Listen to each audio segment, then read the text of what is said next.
நாமத்திற்கு மகிமை உண்டாவதாக. கடந்த நாள் முழுவதுமாக கணிப்படி போல பாதுகாத்தார், சுகபலன் ஜீவதந்தார். அதற்காக கர்த்தருக்கு நன்றி செலுத்துகிறேன். போக்கிலும் மக்களும் அவருடைய கிருபை கூட இருந்தது. அதற்காக கர்த்தருக்கு நன்றி செலுத்துகிறேன். இந்த நாட்களிலே எல்லாருக்கும் கிறிஸ்துமஸ் வாழ்த்துக்களை அடியன் சார்பாகவும் குடும்பம் சார்பாகவும் எல்லாருக்கும் தெரிவித்துக் கொள்கிறேன். எல்லாருக்கும் கிறிஸ்துமஸ் வாழ்த்துக்கள். சோதரம் சோதரம்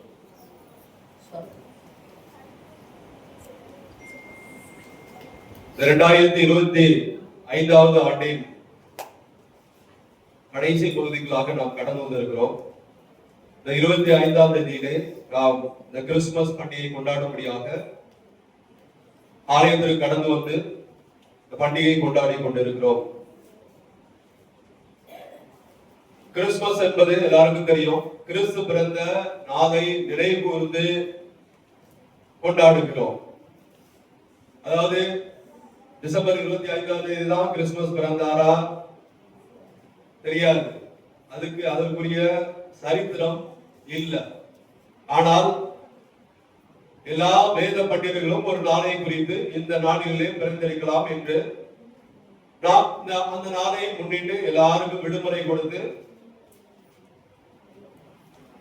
ஸ்கூல்ல, காலேஜ்ல, ஆபீஸ்ல, உலகம் முழுவதும் இந்த நாளிலே விடுமுறை குறித்து விடுமுறை அறிவிக்கப்பட்டு இந்த நாளிலே நாம் கொண்டாடுகிறோம். ஹalleluya.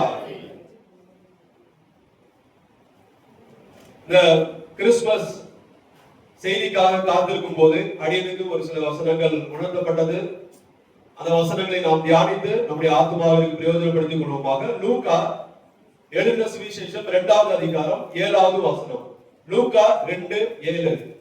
அவள் தன் முதற் பேரான குமாரனை பெற்று சத்திரத்திலே அவர்களுக்கு இடமில்லாதிருந்தபடியினால் பிள்ளையை துணிகளில் சுற்றி முன்னணையிலே கிடத்தினார். அவள் தன் முதற் பேரான குமாரனை பெற்று சத்திரத்திலே அவர்களுக்கு இடமில்லாதிருந்தபடியினால் பிள்ளையை துணிகளில் சுற்றி முன்னணியிலே கிடத்தினார். அருமையான தேவனுடைய பிள்ளைகளே, இந்த குமாரன் அதாவது ஒரு சாதாரண குழந்தை இல்ல. தேவனுடைய வாக்குத்தத்தின்படி இந்த பூமிக்கு வந்து பிறந்த ஒரு குழந்தையாக இருக்கிறது. இந்த குழந்தை விலை மதிப்பற்ற ஒரு பொக்கிஷமாக இருக்கிறது. ஏன் விலை மதிப்பற்ற ஒரு பொக்கிஷம் என்றால், நம்முடைய பாவத்திலிருந்து விடுதலையாக்கி நம்மை பரிசுத்த அலங்காரத்தோடு வைக்கக்கூடிய ஒரு குழந்தையாக இந்த பூமிக்கு பிறந்திருக்கிறது. அப்படிப்பட்ட குழந்தை இந்த உலகத்தில் பிறக்கும் போது சத்திரத்தில், அதாவது விடுதியில், அதாவது தங்குவதற்கு இடமில்லாதிருந்தது. பிறப்பதற்கு ஒரு வசதியான இடத்தையோ அல்லது பிறப்பதற்கு ஒரு அலங்காரமான ஒரு இடமோ அல்லது ஒரு பாதுகாப்பான இடமோ அல்லது ஒரு சுத்தமான இடமும் இல்லாதிருந்தது. ஆனால் இது ஒரு பொக்கிஷமான ஒரு குழந்தை. அருமையான தேவனுடைய பிள்ளைகளே, இப்பொழுது பாருங்க, ஒரு சாதாரண ஒரு குடும்பத்துல ஒரு குழந்தை பிறந்தால் என்ன பண்றோம்? இப்ப யாரும் வந்து வீட்டுல பிறக்கிறது ரொம்ப ரேர். உடனே ஜிஹெச் வசதிக்கு ஏற்ப ஜிஹெச் கூட்டு போவாங்க அல்லது பிரைவேட் ஹாஸ்பிட்டல்ல கூட்டு போவாங்க. அங்க பாருங்க, அங்க போன என்ன பண்றோம்? ஹாஸ்பிட்டல்ல தனி ரூம் கேட்போம். ஒரு சில பேர் ஏசி ரூம் கேட்பாங்க, ஒரு சில பேர் வசதி கேட்ப சூட் ரூமே கேட்பாங்க. அருமையான தேவனுடைய பிள்ளைகளே, தேவன் அந்த இயேசு ஒரு அலங்காரமான இடத்தை தேர்ந்தெடுக்கவில்லை. மாறாக தனக்கு என்று அர்ப்பணிக்கப்பட்ட, அதாவது தனக்கு என்று ஒதுக்கப்பட்ட இடத்தை தேர்ந்தெடுத்தார். வசதி இல்லாத காரணத்தினால் அல்ல, ஏதோ அவருக்கு வசதி இல்ல, ஏதோ அவருக்கு என்ன சொல்றது, அதாவது இந்த உலகத்துல இடமே இல்ல, அப்படி என்ற காரணத்தினால் அல்ல.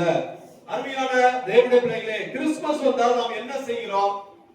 வீட்டை அலங்கரிக்கிறோம், அல்லது சர்ச்சை நாம அலங்கரிக்கிறோம், ஆலயத்தை நாம் அலங்கரிக்கிறோம், புது துணி அணிந்து நம்மை அலங்கரிக்கிறோம், குடில் வகிக்கிறோம், அப்புறம் கேக் வெட்டுகிறோம், அப்புறம் பாருங்க, அதாவது சீரியல் லைட் போட்டு நல்ல டெக்கரேஷன் எல்லாம் பண்ணி நம்ம எல்லாமே நாம அலங்கரிக்கிற ஒரு நாளாக இருக்கிறது.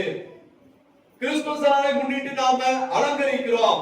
ஆனால் இயேசுவுக்காக நாம் எதை அர்ப்பணிக்கிறோம்? தேவன் நம்முடைய அலங்காரத்தை எதிர்பார்ப்பதில்லை, மாறாக தேவன் நம்முடைய அர்ப்பணிப்பை எதிர்பார்க்கிறார். அதற்காக அலங்காரம் தேவையில்லை, அலங்காரமே இருக்கக்கூடாது அப்படி என்று சொல்லவில்லை. அலங்காரம் பாருங்க, அலங்காரம் என்பது வீடுகளையோ அல்லது ஆலயத்தையோ பாருங்க அலங்கரிப்பது தேவன் மேல் உள்ள ஒரு அன்பை பிரதிபலிப்பதற்கு சமம். ஏனென்றால் இதற்காக நாம் பிரயாசப்படுகிறோம், நம்முடைய நேரத்தை செலவிடுகிறோம், இரவு முழுவதும் பிரயாசப்பட்டு நாம பண்ணுகிறோம். ஏனென்றால் இந்த பிறப்பின் பண்டிகையை சந்தோஷமாக கொண்டாடும்படியாக, எல்லாரும் காணும்படியாக ஒரு ஸ்டார் போட்டு லைட் போட்டு ஒரு சீரியல் பல்பெல்லாம் வச்சா, ஓ இந்த இடத்துல பாருங்க இவங்க கிறிஸ்தவங்க, இவங்க கிறிஸ்து பிறந்த நாளை அவர்கள் கொண்டாட போகிறார்கள் அப்படி என்று ஒரு எல்லாருக்கும் ஒரு மனமகிழ்ச்சியாக இருக்கிறது. அருமையான தேவனுடைய பிள்ளைகளே, அதை அலங்கரிப்பது மிகவும் முக்கியம். நம்ம வீட்டை அலங்கரிக்க வேண்டும், நம்முடைய ஆலயத்தை அலங்கரிக்க வேண்டும். எவ்வளவுக்கு எவ்வளவு நாம நம்முடைய வசதிக்கு ஏற்ப ஒவ்வொருவரும் அலங்கரிப்பாங்க. பாருங்க சிஎஸ்ஐ ரோமன் கேத்தலிக்லாம் பாருங்க, அவங்க டெக்கரேஷன் பார்த்தா நமக்கே பிரமிப்பா இருக்கும், அவ்வளோ பிரயாசப்பட்டு அலங்கரிப்பாங்க. ஆனாலும் அதை காட்டிலும் எது முக்கியம், எதை நாம மேன்மைப்படுத்த வேண்டும், எதை நாம அலங்கரிக்க வேண்டும். அருமையான தேவனுடைய பிள்ளைகளே, இயேசு பிறந்த காலத்தில் பாருங்க எருசலேம் மிகவும் அழகாக இருந்தது, ஆலயம் பிரம்மாண்டமாக இருந்தது. ஆனால் இயேசுவுக்கான ஒரு இடம் இல்ல, சத்திரத்தில் கூட இயேசுவுக்கான ஒரு இடம் இல்லாது இருந்தது. இந்த அநேக இயேசுவை கிறிஸ்துமஸ் பரிசு போல நாம பயன்படுத்துகிறோம். அதாவது தேவையான நேரத்தில் மட்டுமே நாம பயன்படுத்துகிறோம். இயேசு ஒரு அலங்கார பொம்மையோ அல்லது பொருளோ கிடையாது. இயேசுவானவர் நம்முடைய வாழ்க்கையின் கர்த்தர், நம்முடைய ஆண்டவர். அதனாலதான் பாருங்க, கர்த்தராகிய கிறிஸ்து என்னும் இரட்சகர் என்று வேதத்தில் எழுதப்பட்டிருக்கிறது, லூக்கா 2:11. அதனால கர்த்தராகிய கிறிஸ்து என்னும் இரட்சகர் அப்படி என்று நம்முடைய ஆண்டவரை குறித்து, நம்முடைய கர்த்தரை குறித்து எழுதப்பட்டிருக்கிறது. கிறிஸ்துமஸ் நாள்ல பாருங்க இயேசுவை அலங்காரம் செய்வதால் நாம கொஞ்சம் செலவு நாம செய்ய நேரிடும், கொஞ்சமாவது நாம செலவு செய்ய நேரிடும் அவர்களுடைய வசதிக்கு ஏற்ப. ஆனால் பாருங்க, நம்மை அர்ப்பணித்தால், நம்மை இயேசுவுக்காக அர்ப்பணித்தால் ஒரு விலையை நாம கொடுக்க வேண்டி வரும். அது என்ன விலையை நாம கொடுக்க வேண்டி வரும் பாருங்க. மரியாள் இயேசுவுக்காக அர்ப்பணித்தபடியால் அவருடைய பெயரை இழந்தார். அதாவது பெயரை இழந்தால்னா கல்யாணம் ஆவதற்கு முன்பாகவே கர்ப்பம் தரித்து அப்படின்னா இந்த உலகம் என்ன சொல்லும் பாருங்க, அவளை ஒரு வேசி என்று சொல்லுவார்கள். அந்த பெயரை மரியாள் இழந்தால். யோசேப்பு அவரை பாருங்க ஒரு கௌரவத்தை இழந்தான். ஒரு வேசியை போய் கல்யாணம் பண்ண போறான் அப்படி என்று யோசேப்பு ஒரு கௌரவத்தை இழந்தார். இயேசு பிறந்தது நிமித்தமாக அவர் உயிரை கொடுத்தார். அருமையான தேவனுடைய பிள்ளைகளே, உண்மையான கிறிஸ்துமஸ் எது என்றால் ஒரு தியாகத்தின் வெளிப்பாடு. தியாகத்தின் வெளிப்பாடுதான் உண்மையான கிறிஸ்துமஸ். கிறிஸ்து பிறந்திருக்கிறார். மரியாள் பாருங்க தன்னுடைய பெயரை தியாகம் செய்ததினால், யோசேப்பு தன்னுடைய பெயரை அதாவது கௌரவத்தை இழந்து அவர் தியாகம் செய்தபடினால் இயேசுவானவர் இந்த உலகத்தில் பிறந்தார். ஹalleluya! அந்த தியாகத்தின் நாளை தான் நாம இந்த நாளில கிறிஸ்துமஸ் ஆக கொண்டாடுகிறோம்.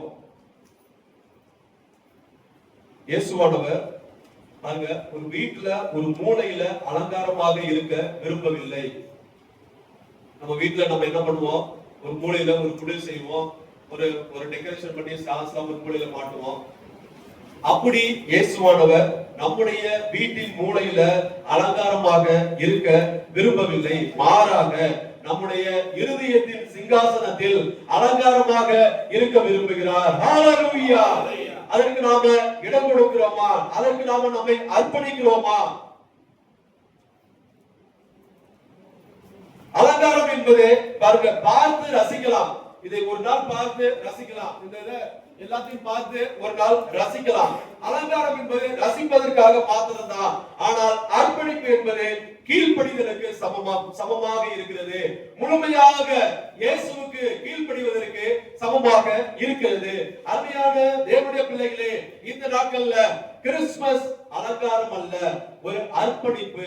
இதை குறித்து இந்த நாட்கள்ல சற்று விரிவாக தியானிப்போம். கிறிஸ்துமஸ் என்பது ஒரு அலங்காரம் அல்ல, ஒரு அர்ப்பணிப்பாக இருக்கிறது. அதாவது Christmas is not a decoration, it is a dedication. இதை குறித்து நாட்கள்ல சற்று விரிவாக தியானிப்போம். முதல் காரியம் மத்தேயு 4:19. மத்தேயு 4:19.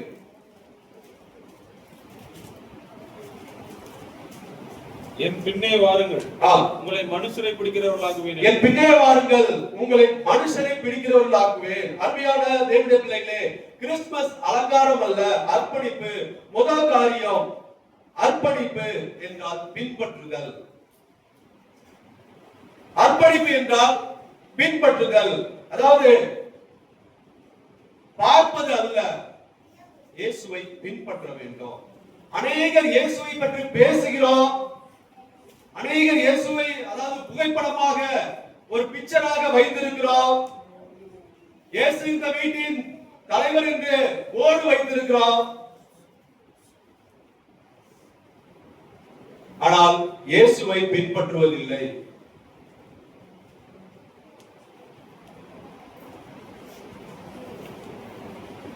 அருமையான தேவனுடைய பிள்ளைகளே, அலங்காரம் என்பது பார்ப்பதற்கு நன்றாக தெரியலாம், ஆனால் அர்ப்பணிப்புங்கிறது பாருங்க, நம்ம பின்பற்ற வேண்டும். என்னை பின்பற்றி வா, நான் உங்களை மனுஷனை பிடிக்கிறவர்களாக்குவேன். அவருடைய வார்த்தையின்படி செய்வது. லூக்கா 6:46. லூக்கா 6:46.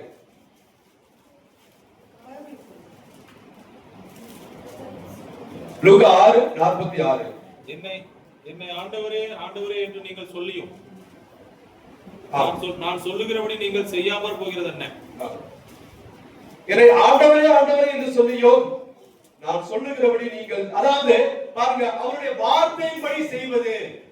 அர்ப்பணிப்பு என்றால் பின்பற்றுதல். அவருடைய வார்த்தையை பின்பற்ற வேண்டும், அவரை நாம் பின்பற்ற வேண்டும்.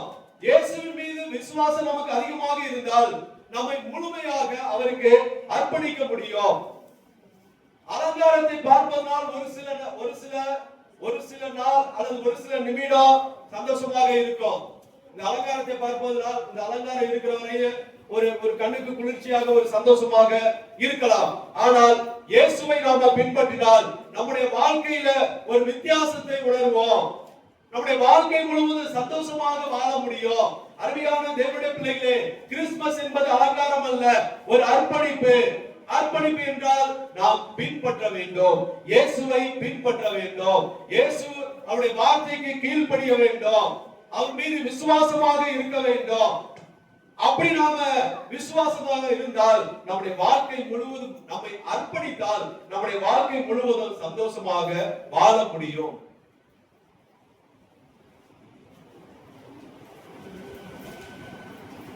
கிறிஸ்துமஸ் ஒரு அலங்காரம் அல்ல, ஒரு அர்ப்பணிப்பு. அது பார்ப்பது அல்ல, நம்மை பின்பற்ற வேண்டும். இரண்டாவது காரியம் பாருங்க, லூக்கா 9:23. லூக்கா 9:23. லூக்கா 9:23. பின்பு அவர் எல்லாரையும் நோக்கி, ஒருவன் என் பின்னே வர விரும்பினால் அவன் தன்னைத்தான் வெறுத்து தன் சிலுவை அனுதினமும் எடுத்துக்கொண்டு என்னை பின்பற்ற கடவுள். அதாவது தன்னைத்தான் வெறுத்து, அதாவது தன் சிலுவையை அனுதினமும். பாருங்க, அர்ப்பணிப்பு என்றால் ஒவ்வொரு நாளும், அனுதினமும் நம்மை அர்ப்பணிக்க வேண்டும். ஒரு நாள் அல்ல. அலங்காரம் என்பது ஒரு நாள், இது ஒரு நாள் இருக்கலாம், ஒரு வாரம் இருக்கலாம். ஆனால் அர்ப்பணிப்புங்கிறது ஒவ்வொரு நாளும், தினந்தோறும், தினசரி, ஒவ்வொரு நாளும் நம்மை அர்ப்பணிக்க வேண்டும். கிறிஸ்துமஸ் என்பது ஒரு நாள் கொண்டாட்டம். இந்த கிறிஸ்துமஸ் பாருங்க 25ஆம் தேதி ஒரு நாள் கொண்டாட்டம். ஒரு நாள் கொண்டாட்டம் போதாது. தினந்தோறும் இயேசுவை நாம பின்பற்றினால், ஒவ்வொரு நாளும் இயேசுவை பின்பற்றினால், இயேசுவோடு கூட நடந்தால், தினந்தோறும் கீழ்ப்படிந்தால், ஒவ்வொரு நாளும் நமக்கு கொண்டாட்டமே. அதாவது அலங்காரம் என்பது, கிறிஸ்துமஸ் என்பது ஒரு நாள் கொண்டாட்டம் தான். ஒரு நாள் தான் கொண்டாட முடியும். ஆனால் நம்மை அர்ப்பணித்தால் ஒவ்வொரு நாளும் நமக்கு கொண்டாட்டம் தான். இயேசுவை நாம பின்பற்றினால், தினந்தோறும் இயேசுடைய வார்த்தைக்கு நாம அவரோடு கூட நடந்தால், தினந்தோறும் கீழ்ப்படிந்தால், ஒவ்வொரு நாளும் நமக்கு கொண்டாட்டம் தான். கலாத்தியர் 2:20. கலாத்தியர் 2:20.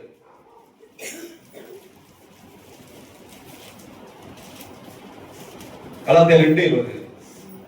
கிறிஸ்துவுடனே கூட சிலுவையில் அறையப்பட்டேன், ஆயினும் பிழைத்திருக்கிறேன். இனி நான் அல்ல, கிறிஸ்துவே எனக்குள் பிழைத்திருக்கிறார். கிறிஸ்துவே எனக்குள் பிழைத்திருக்கிறார். கிறிஸ்துவுடனே கூட சிலுவையில் அறையப்பட்டேன், ஆயினும் பிழைத்திருக்கிறேன். இனி நான் அல்ல, கிறிஸ்துவே எனக்குள் பிழைத்திருக்கிறார். நான் இப்பொழுது மாம்சத்தில் பிழைத்திருக்கிறதோ, என்னில் அன்பு கூர்ந்து எனக்காக தம்மை தாமே ஒப்புக் கொடுத்த தேவனுடைய குமாரனை பற்றும் விசுவாசத்தினாலே பிழைத்திருக்கிறேன். என்னில் அன்பு கூர்ந்து எனக்காக தம்மை தாமே ஒப்பு கொடுத்த தேவனுடைய குமாரனை பற்றும். பாருங்க அருமையான தேவனுடைய பிள்ளைகளே, ஒவ்வொரு நாளும், அதாவது ஒவ்வொரு நாளும் அவரை பின்பற்ற வேண்டும். அது கொஞ்சம் கஷ்டம்தான். ஒரு சிலுவையை எடுத்துக்கொண்டு பின்பற்றுவது போல காணப்படும், பாடுகள் இருக்கும். அர்ப்பணிப்பு என்றால், அதாவது தினந்தோறும் பாடுகள், உபத்திரவங்கள் இருக்கும். ஆனாலும் பாடுகள், உபத்திரவங்கள் மத்தியில் நம்மை அர்ப்பணித்தால் அது கொண்டாட்டமாக இருக்கும். அது மகிழ்ச்சியாக காணப்படும், மகிழ்ச்சி உண்டாகும். கிறிஸ்துமஸ் நாளில் நாம் எப்படி மகிழ்ச்சியாக கொண்டாட்டமாக காணப்படுகிறோமோ, அதுபோல நாம் தினந்தோறும் நாம கொண்டாட்டமாக இருக்க முடியும். அனுதினமும் கொண்டாட்டமாக இருக்க முடியும், நம்மை அர்ப்பணித்தால். தினந்தோறும் அவருக்கு கீழ்ப்படிந்தால், ஒவ்வொரு நாளும் அவருக்கு கீழ்ப்படிந்தால், நமக்கு தினந்தோறும் கிறிஸ்துமஸ் தான். அலங்காரம் என்பது ஒரு நாள் கொண்டாட்டம், ஒரு நாள் தான்.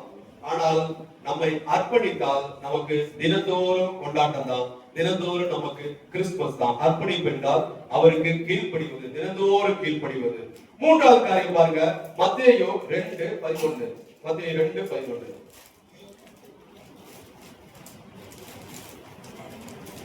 மத்தேயு 2:11.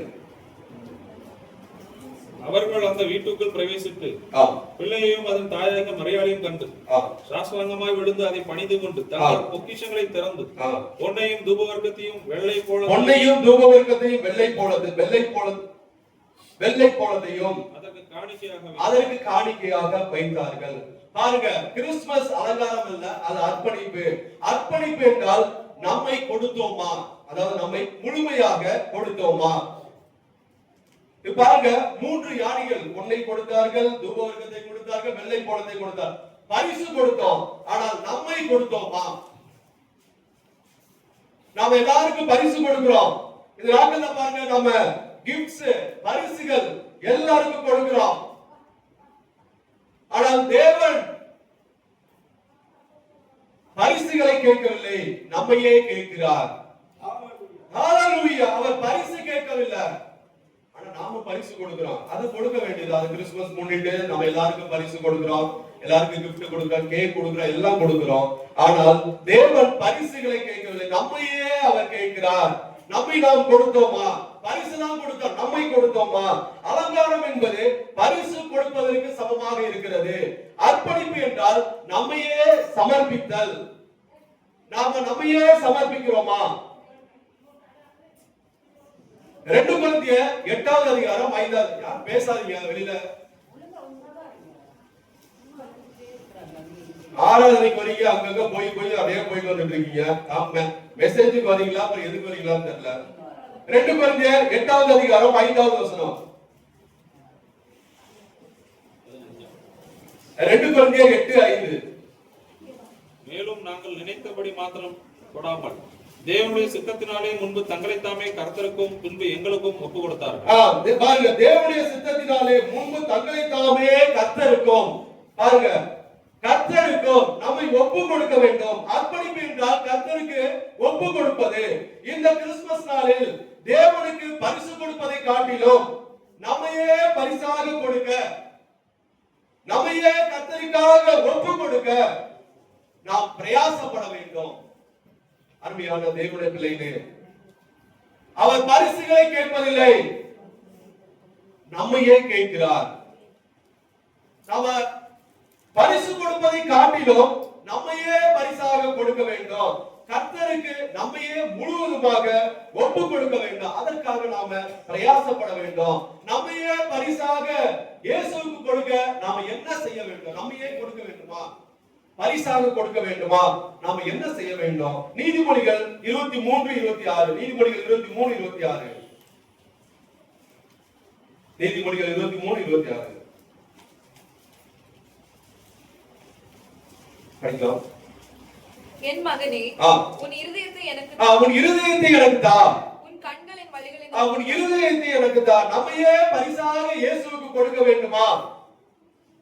நாம என்ன செய்கிறது? நம்முடைய இருதயத்தை நாம கொடுக்க வேண்டும்.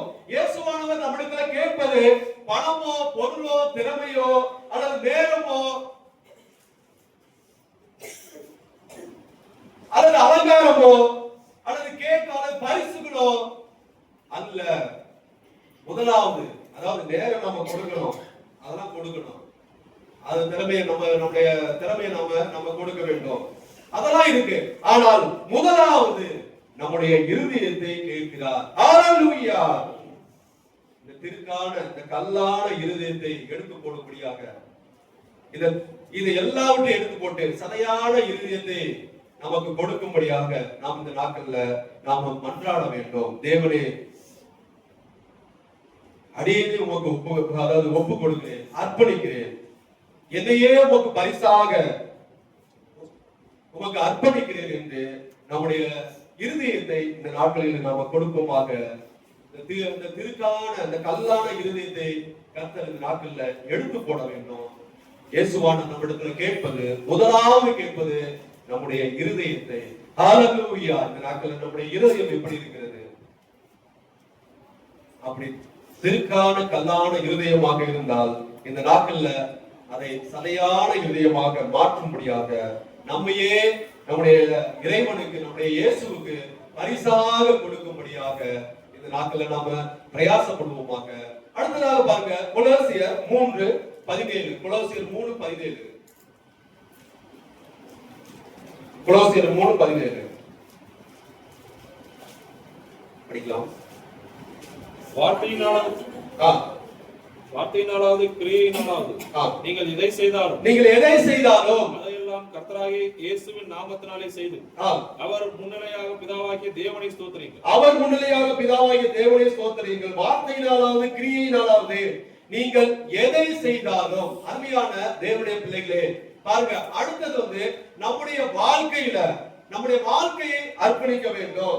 வார்த்தையா இருந்தாலும் சரி, அது கிரியையா இருந்தாலும் சரி, நாம எதை செய்தாலும் கர்த்தராகிய இயேசுவின் நாமத்தினாலே அவருக்காக நம்மை, அப்படி என்றால் நம்முடைய வாழ்க்கையை அர்ப்பணிக்க வேண்டும். அதாவது மேடையில் அல்ல. பாருங்க, மேடையில நாம இயேசுவை குறித்து பாடலாம், இயேசுவை டான்ஸ் ஆடலாம், அப்படி பாட்டு போட்டு டான்ஸ் ஆடலாம், கிறிஸ்துமஸ் நாடகத்துல நடிக்கலாம்.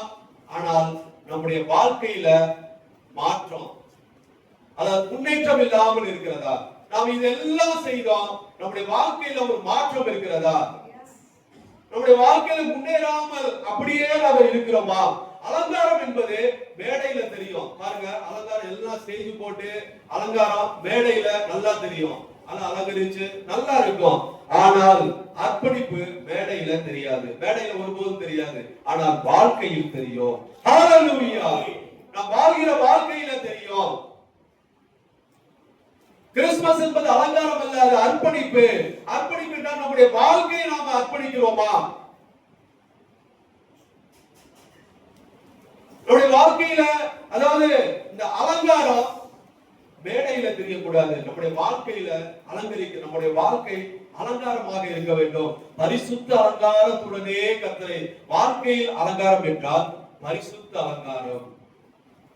பரிசுத்த அலங்காரத்துடனே கர்த்தரை தொழுது கொள்ளுங்கள். பாருங்க, யாக்கோபு 1:22. யாக்கோபு 1:22.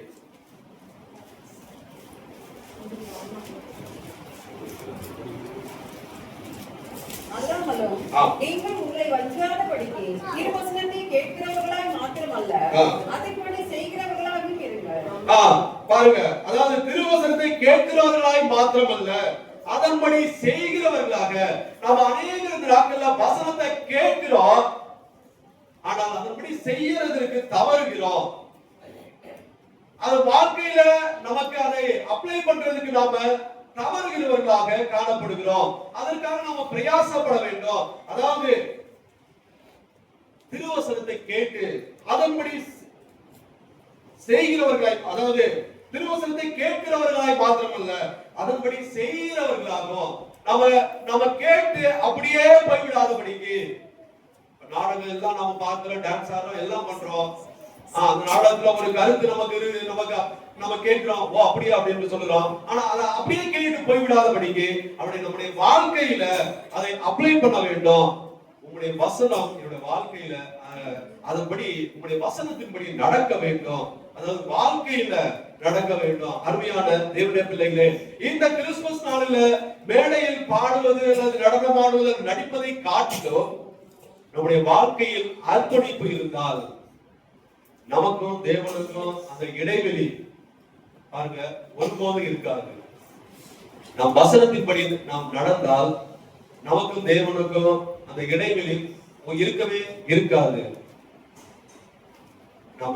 நம்முடைய வாழ்க்கையை நாம் அர்ப்பணிக்க வேண்டும். தேவ வார்த்தையை கேட்பதை காட்டிலும் அதுபடி செய்ய நம்ம பிரயாசப்படுவோமாக. இந்த கிறிஸ்துமஸ் நாள்ல நம்முடைய வாழ்க்கையை நாம் அர்ப்பணிப்போமாக. அது அப்படியே பாடல் பாடி அப்படியே ஒவ்வொரு வருஷமும் நாம் அப்படி செய்கிறோம். அடுத்ததாக பாருங்க 2 கொரிந்தியர் 5:17. 2 கொரிந்தியர் 5:17. இப்படி இருக்க ஒருவன் கிறிஸ்துவுக்குள் இருந்தால் புது சிருஷ்டியாய் இருக்கிறான். பழையவைகள் ஒழிந்து போயின, எல்லாம் புதிதாயின. பாருங்க, கிறிஸ்துவுக்குள் இருந்தால் புதிய சிருஷ்டியாக இருக்கிறான். ஒரு மாற்றம், அர்ப்பணிப்பு என்றால் ஒரு மாற்றம் இருக்க வேண்டும். பாருங்க, அது பாரம்பரியம். பாருங்க, ஒவ்வொரு வருஷமும் நாம கிறிஸ்துமஸ் கொண்டாடுகிறோம். பாடல் இருக்கு, அலங்காரம் இருக்கு, அதே நடைமுறை, நாம அதே டெக்கரேஷன் பண்றோம், எல்லாம் பண்றோம். அதெல்லாம் தேவையில்லை அப்படி என்று சொல்லல, அதான் கண்டிப்பா தேவை. எல்லாம் அதே ஒரு பாரம்பரியமாக அதை நாம வருஷம் நாம கடைபிடிக்கிறோம். ஆனால் வாழ்க்கையில் மாற்றம் உண்டாயிருக்கிறதா? அன்னைக்கு ஒரு நாள் மாத்திரம் இருக்கிறதா? அல்லது நம்முடைய வாழ்க்கை முழுவதும் மாற்றம் உண்டாயிருக்கிறதா? அது பாரம்பரியம் அல்ல. கிறிஸ்துமஸ் என்பது ஒரு பாரம்பரியம் அல்ல, அது ஒரு மாற்றத்திற்கான அடையாளம். அர்ப்பணிப்பு என்றால் ஒரு மாற்றம் இருக்க வேண்டும். அலங்காரம் வந்து ஒரு பாரம்பரியத்தை போன்றது. அர்ப்பணிப்பு என்றால் நம்முடைய வாழ்க்கையில ஒரு மாற்றத்தை உண்டாக்கும். வாழ்க்கையில் மாற்றத்தை உண்டாக்க வேண்டுமானால் உலகத்தோடு கூட ஒத்து போக கூடாது. அது உலகத்தோடு கூட ஒத்து போவோம் என்றால் நம்முடைய மனம் ஒருபோதும் புதுப்பிக்கப்படாது.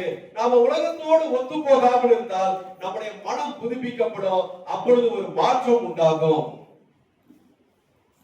மனது ஒவ்வொரு நாளும் புதுப்பித்துக் கொண்டே இருந்தால் நம்ம வாழ்க்கையில ஒரு மாற்றம் உண்டாகும்.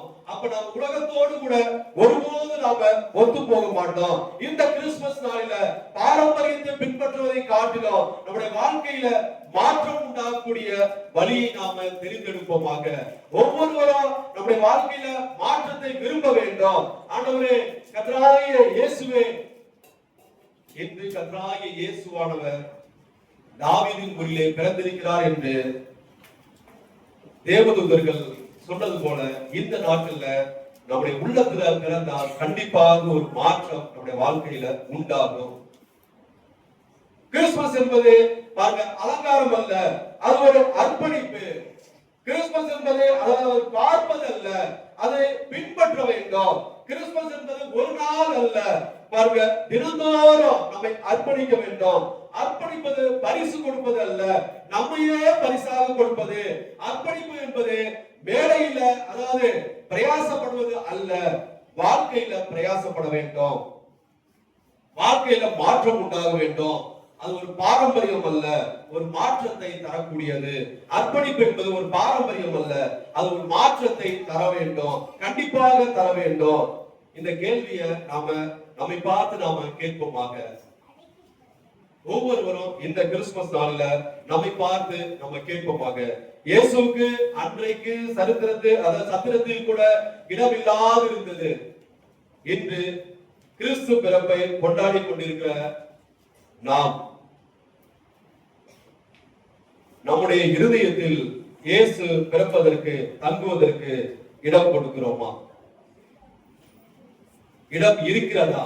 முதலாவது இடம் இருக்கிறதா? இந்த கேள்வி நம்முடைய உள்ளத்துல நாம கேட்போமாக.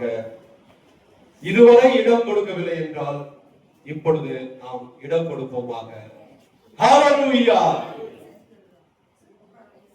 உள்ளத்துல இயேசு இதுவரை பிறக்கவில்லை என்றால், கர்த்தராகிய கிறிஸ்து என்னும் இரட்சகர் உள்ளத்துல பிறக்கவில்லை என்றால் இந்த நாட்கள்ல நாம இடம் கொடுப்போமாக. இதுவரை இடம் கொடுக்கவில்லை என்றால் இப்பொழுது இந்த கிறிஸ்துமஸ் நாள்ல, இந்த 2025வது ஆண்டின் கிறிஸ்துமஸ் நாள்ல நாம் இடம் கொடுப்போமாக. அடுத்த கேள்வி, ஒரு நாள் மாத்திரம் அலங்கரிக்கிறோமா அல்லது நம்முடைய வாழ்க்கையே அர்ப்பணிக்கிறோமா? ஒரு நாள் மாத்திரம் நாம கொண்டாடுகிறோமா அல்லது நம்முடைய வாழ்க்கை முழுவதும் நாம மகிழ்ச்சியாக கொண்டாட்டமாக இருக்கிறோமா? நம்முடைய வாழ்க்கை முழுவதும் நாம கொண்டாட்டமாக மகிழ்ச்சியாக இருக்க வேண்டுமானால் நம்மை முழுவதுமாக நம்முடைய வாழ்க்கையே நாம அர்ப்பணிக்க வேண்டும். ஒரு நாள் அலங்காரத்திற்காக அது இருக்கக்கூடாது. ஒவ்வொரு நாளும் நம்மை அலங்கரிக்க வேண்டும். பரிசுத்த அலங்காரத்தோடு நம்மை ஒவ்வொரு நாளும் அலங்கரிக்க வேண்டும். இயேசு பெத்லகேமில் பிறந்தாரா என்ற கேள்வி கேட்பதை விட இயேசு நம்முடைய உள்ளத்தில் பிறந்தாரா? இயேசு நம்முடைய வாழ்க்கையில இடம் உண்டா? இந்த கேள்வி நாம் இந்த நாட்கள்ல நாம் ஒவ்வொருவரும் நம்மை பார்த்து கேட்போமாக. ஆண்டவரே, இந்த உள்ளத்துல உமக்கு இடம் இருக்கிறதா? வாழ்க்கையை அர்ப்பணிக்கிறோமா? இதுவரை அர்ப்பணிக்கவில்லை என்றால் இந்த நாளிலே நாம அர்ப்பணிப்போமாக, முழுவதுமாக அர்ப்பணிப்போமாக. உன் இருதயத்தை எனக்கு தா. முதலாவது இயேசு கேட்கிறார், உன் இருதயத்தை கேட்கிறார். நம்முடைய வாழ்க்கையில இடம் கொடுப்போமாக. கிறிஸ்துமஸ் என்பது அலங்காரம் அல்ல, அது ஒரு அர்ப்பணிப்பு. சத்திரத்தில் இயேசுவுக்கு இடமில்லை, இடமில்லாது இருந்தாலும் இடமில்லையே அப்படி அதனால நான் பிறக்க மாட்டேன் அப்படி என்று இயேசு சொல்லல. ஆனால் இடமில்லாது இருந்த போதிலும், சத்திரத்தில் கூட இடமில்லாது இருந்த போதிலும், ஒரு அதாவது ஒரு அசுத்தமான அதாவது ரொம்ப மாட்டு தொழுவம் எப்படி இருக்கும் பாருங்க, அந்த இடத்தை தேவன் தெரிந்தெடுத்தார். அவருக்கு அதாவது அவர் அலங்காரமான இடத்தை தேர்ந்தெடுக்கவில்லை, மாறாக தனக்கு என்று அர்ப்பணிக்கப்பட்ட இடத்தை தேவன், பிதாவாகிய தேவன் அவருடைய குமாரனாகிய இயேசுவுக்காக அர்ப்பணிக்கப்பட்ட இடத்தை அவர் தேர்ந்தெடுத்தார். இந்த நாட்கள்ல நாமும் அலங்காரமாக இடத்தை தேர்ந்தெடுப்பதை காட்டுகிறோம். நமக்கு என்று நாம முழுவதுமாக அர்ப்பணிக்கும் போது உண்மையிலேயே கர்த்தராகிய கிறிஸ்து நம்முடைய உள்ளத்துல பிறப்பார். கர்த்தர் இந்த வார்த்தைகளை ஆசீர்வதிப்பார். ஆமென். ஹல்லேலூயா. சோத்ரம் சோத்ரம் சோத்ரம் சோத்ரம் சோத்ரம் சோத்ரம் சோத்ரம். ஹல்லேலூயா ஹல்லேலூயா ஹல்லேலூயா ஹல்லேலூயா ஹல்லேலூயா ஹல்லேலூயா ஹல்லேலூயா ஹல்லேலூயா ஹல்லேலூயா ஹல்லேலூயா ஹல்லேலூயா ஹல்லேலூயா.